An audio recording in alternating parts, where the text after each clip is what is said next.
Broadcasting live from the Albay PIO News Center, providing you the most exclusive news update from all over the province. This is News at 12. News at 12.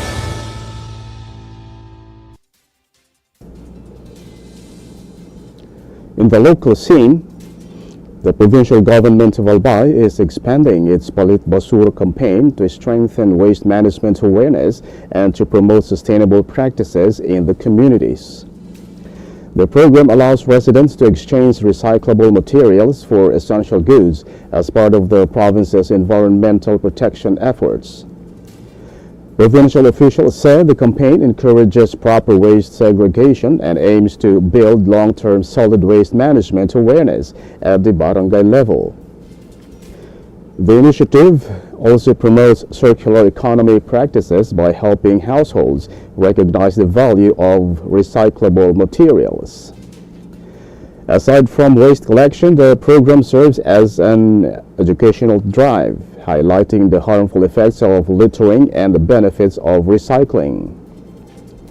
The provincial government expects the expanded campaign to help reduce littering and encourage sustainable living practices across Albay. Local leaders continue to urge residents to take part in the program, stressing that maintaining a clean and green province starts at home.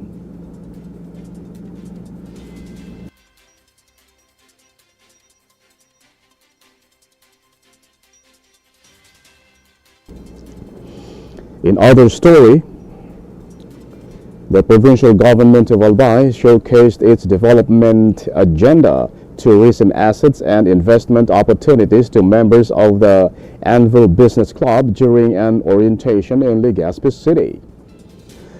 The delegation of Filipino-Chinese entrepreneurs visited the province from May 7 to 10 for business networking and investment exploration activities. Provincial officers presented Albay's development direction and emerging opportunities for potential investors. Governor Noel E. Rizal encouraged the group to build partnerships and explore investment opportunities in the province. The activity forms part of Albay's effort to strengthen its position as an investment-ready and business-friendly province.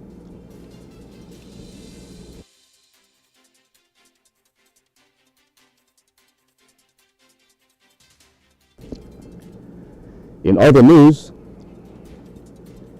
the Sangguniang Panlalawigan ng Albay has approved an ordinance granting a 800 peso monthly subsidy to community-based rehabilitation workers in Kamalig in recognition of their services to persons with disabilities. The measure institutionalizes a monthly subsidy or mobilization allowance for qualified rehabilitation workers under the Kamalig Care Ordinance. It also defines the duties and responsibilities and qualifications of community-based rehabilitation workers assigned in the municipality. Validation and monitoring of beneficiaries will be jointly handled by the Persons with Disability Affairs Office and the Municipal Social Welfare and Development Office. Funding for the program will primarily come from the municipality's Gender and Development Fund. The Committee on Health and Social Services said the ordinance is consistent with the local government code and existing laws promoting the welfare of persons with disabilities. The measure is expected to strengthen community-based rehabilitation services in Kamalig while providing support and recognition to workers assisting persons with disabilities in local communities.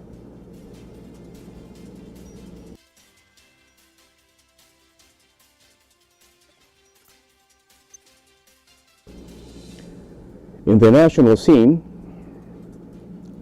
authorities served a subpoena to Ronald Bato de la Rosa at his home in Davao and his Senate office on Monday as part of the investigation into the government's past war on drugs.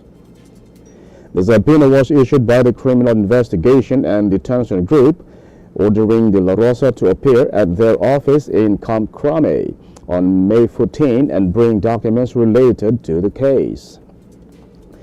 Police officers first went to De La Rosa's house in Davao, but since he was not there, they left the subpoena with his caretaker.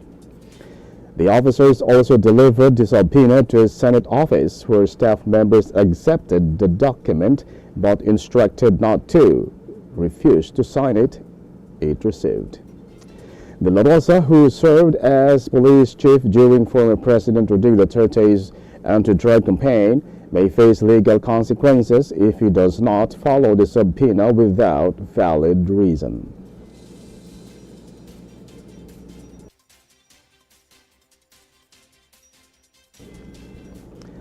In other story,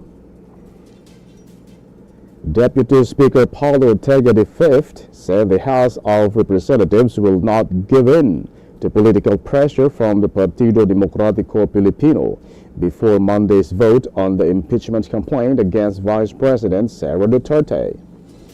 Ortega said lawmakers will continue to perform their constitutional duty and will not be intimidated, threatened, or pressured while handling the impeachment case. He stressed that voting on impeachment is part of the legal process and should not be seen as political harassment against Duterte. The PDP earlier warned that lawmakers who support sending the impeachment complaint to the Senate may be blocked from joining the party and could face strong rivals in future elections. Despite the warning, Ortega said lawmakers are focused on serving the Filipino people as Duterte faces possible Senate trial over allegations of corruption and constitutional violations.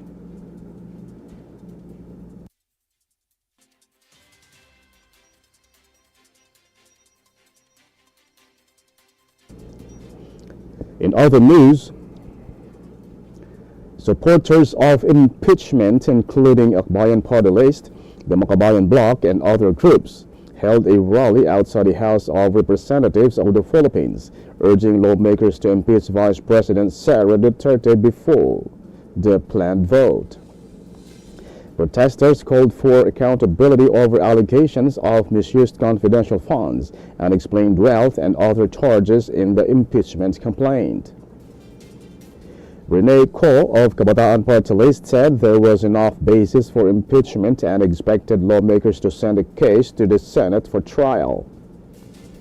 The complaint accuses Duterte of culpable violation of the Constitution, bribery, graft and corruption, betrayal of public trust, and other high crimes. The article is also alleged misuse of 612.5 million pesos in confidential funds, failure to fully disclose assets, and other serious accusations as the House prepared for debate and a vote among its 318 members.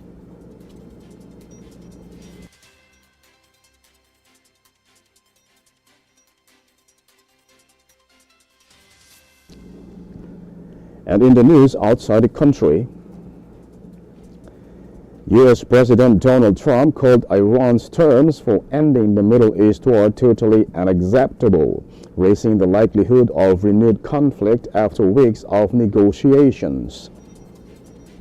Iran had responded to Washington's latest peace proposal earlier, while warning it would not hold back from retaliating against any new U.S. strikes or permit more foreign warships in the Strait of Hormuz. Trump himself provided no details on the Tehran's counter-proposal, but he has posted the rejection towards it. The doubting came as Israeli Prime Minister Benjamin Netanyahu, whose forces launched the war on Iran along with the U.S. military, insisted the conflict was not over until Iran's enriched uranium was removed and its nuclear facilities dismantled.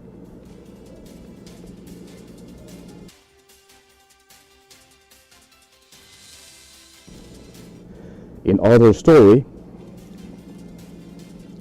a large international operation to bring home passengers and crew from the cruise ships MV Honjus was nearly finished on Sunday after 94 people were flown out of Spain's Canary Islands following a deadly hantavirus outbreak.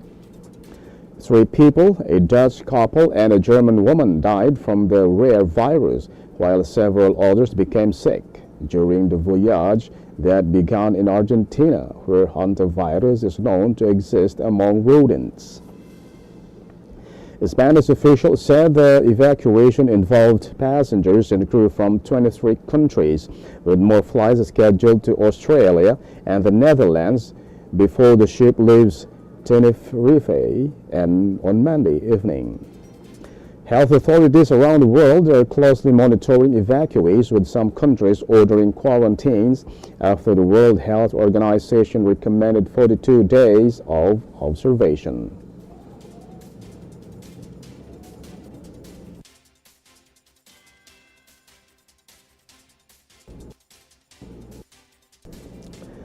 And finally, in the news outside the country with reference to the Philippines, the Department of Migrant Workers, DMW, confirmed that 38 Filipino seafarers on board the cruise ship's MV Honduras will undergo quarantine in Rotterdam before their eventual repatriation to the Philippines. The ship, currently anchored at Tenerife port in the Canary Islands, has begun disembarking crew members, with 4 flown to the Netherlands on Sunday, with 20 more scheduled for Monday.